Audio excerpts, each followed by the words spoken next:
Hello, Cletus here. I'm going to be doing a test between the Arsenal, I think it's 359, 155 round flat versus the Lee 358, 158 round flat. So this here is the Arsenal bullet. I've been using this for 38 special 357 out of my Winchester. And Willie sent me these, which is the Lee bullet. And he sent me quite a few of them, actually, so I got plenty to play with. Since he sent me them and I did the unboxing video, I've had at least 6, 7, if not more people tell me that this is their favorite bullet for 38 357. So I figured, well, why not do a side-by-side comparison with my Arsenal bullet and, see which one works better. I can see right off the bat why this one is pretty appealing. But let me first cover the differences that I see between the two bullets.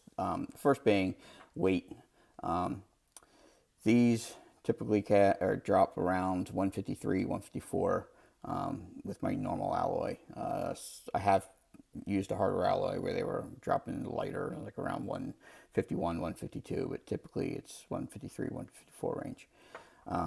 These, after powder coating, these were between 160 and 161. So you're talking 6, 7 grains heavier. That'd be the first difference. The next difference, as you can see, if you line them up, the Lee bullet is definitely shorter. If I put some calipers on them, so the Arsenal bullet is right at 0.6500, and the Lee bullet's coming up 0.6400. So you can see it's a hundredth shorter. The other major difference, and I see is this, especially if you're planning on using these for hunting, is the size of the knee plate. You can see that the Lee bullet has a much fatter knee plate than the Arsenal bullet. The next difference that I notice is also on the base here. You can see the Arsenal bullet's got a nice sharp base, and the Lee bullet has this beveled base. I wouldn't call it a boat tail, but it's definitely got a bevel to it. So that's another difference. The biggest difference, I think, is when you start looking at where, if you were to seat these at the crimp groove,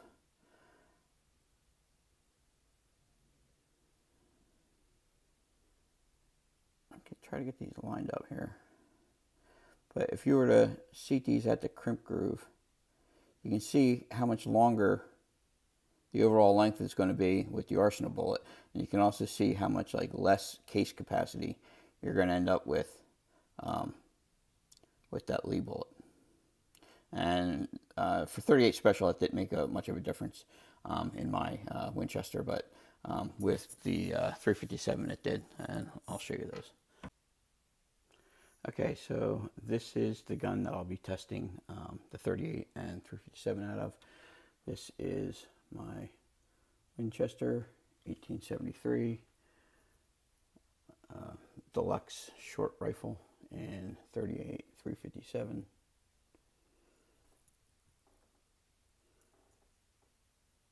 Let me turn it around.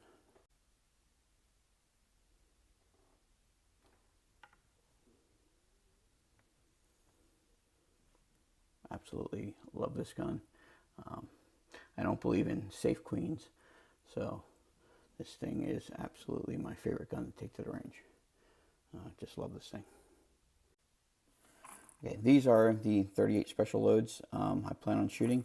You can see the ones in the back are all the Arsenal bullets. The ones up front are the Lee bullets, and you can see the difference in height between the loaded rounds. All these are set right at the crimp groove. And grab one of the Lee bullets.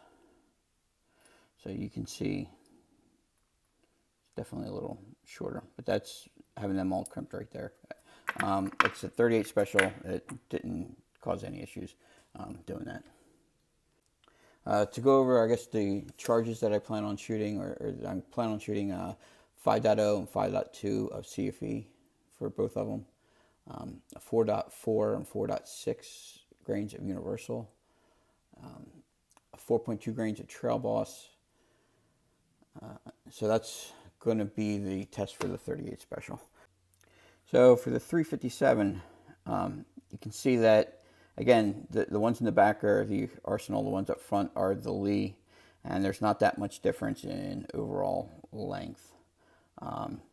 And the reason behind that is, if I grab one of the Arsenal bullets, I was not able to seat exactly on the crimp groove. If I did, you could see it would be a little bit longer, and it came out to be 1.625.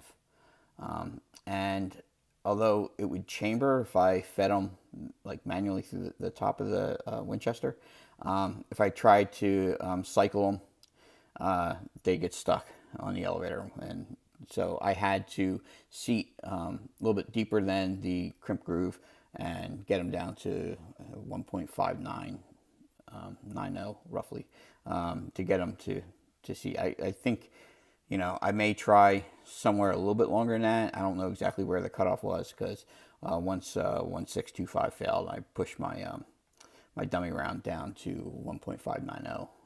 I didn't really try if .60 worked or 610 worked, or you know, that's something I can play with. But I figured at that point I was already off the crimp groove. So, but I will experiment with that, because it may just be a case of, you know, if it's not that much, I could just trim the 357 brass a little bit further and get them to seat right on the crimp groove.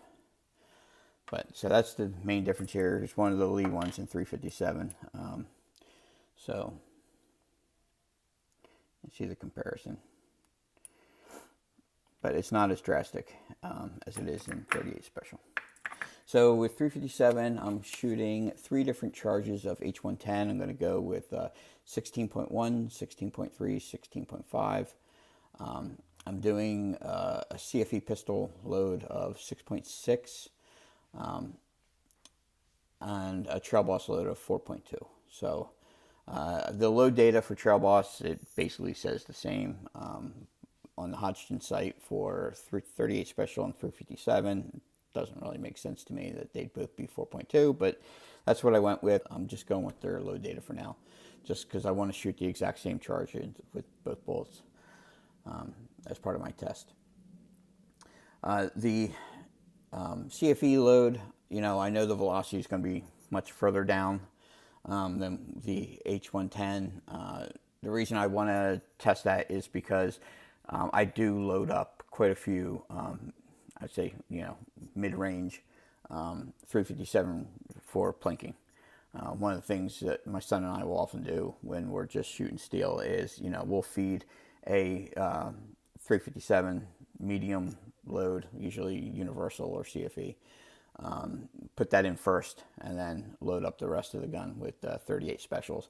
So when you're plinking along and all of a sudden you hit that Magnum, you know the gun's empty, you know, because it's not a full-blown Magnum charge, but it's enough, you know, that you'll notice it, and you'll know that, you know, that was your last shot.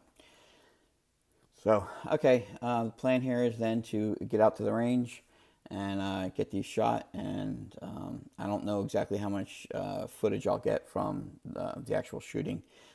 Again, I only have my one camera, which I use for chrono data. I have that hooked up, so you know, maybe if I drag someone else, a family member with me, have them do some recording or something, but we'll see how that goes. You know, the worst case, I'll just review the targets and go over the chrono data afterwards. Okay.